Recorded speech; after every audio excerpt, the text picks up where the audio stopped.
Hello, welcome to Chris's Moto Life, episode 28. As you can see, we're having a cold October here on the East Coast. I mean, good Lord, I'm in a down jacket and it's like October 22nd. Oh well, but this ought to heat you up. I've got a really nice car today. Today we've got a 1964 Porsche 356 SC Super Carrera. This is a really nice car, and this one has been, this is actually, as being a 1964, this is the last of the 356 series, and believe it or not, the 911s were coming out at the same time. They made the 356 through 65, and in 65, the 911 had come to America. The 911 had the bigger engine, the 6-cylinder. This one had a 4-cylinder engine in it. This one has 95 horsepower, and the 911 probably had a little more. I think they were like 100 and low change when they came out, but believe it or not, people still wanted the 356. Why did they want the 356? Because it's really an iconic classic. Let's take a look at some of the details on what make this car so nice. Let's start with the trunk. Or in Porsche parlance, we would call this the front.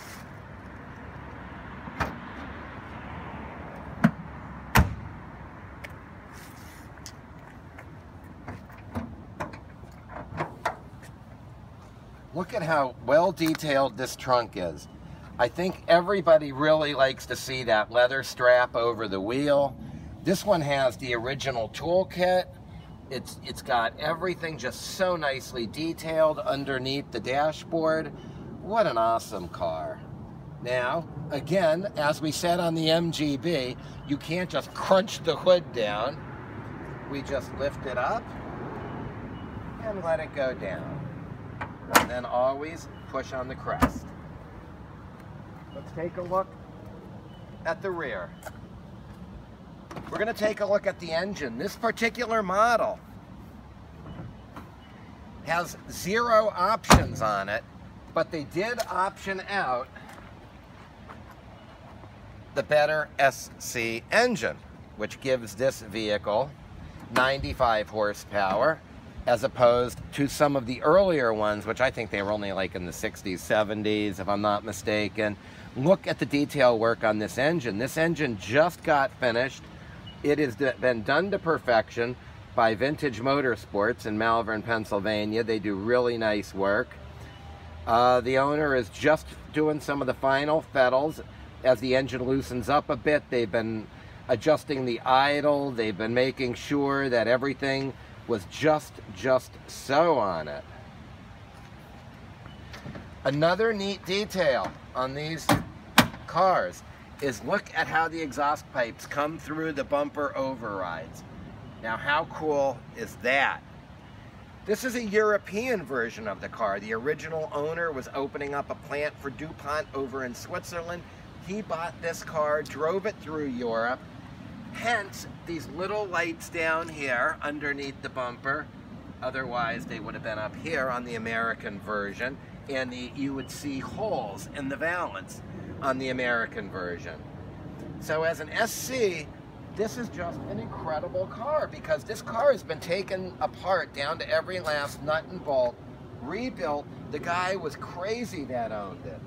Let's take a look at the interior. Look at how nice that painted dash is. I'm going to go around and I'm going to open the other door to give us a little more light in there. I mean, this really had, the detail work in this car. Originally, there would have been a clock right here. Instead, this is a VDO oil pressure gauge. He must have been really fussy about the oil. This is an OEM fog lamp switch. This car did not come initially with fogs, and he actually put the fogs on and got the original switch. One of the funny things about these cars is you'll have like so many different switches for the heat. Like down here is a heater switch. You have these little slider things on the floor.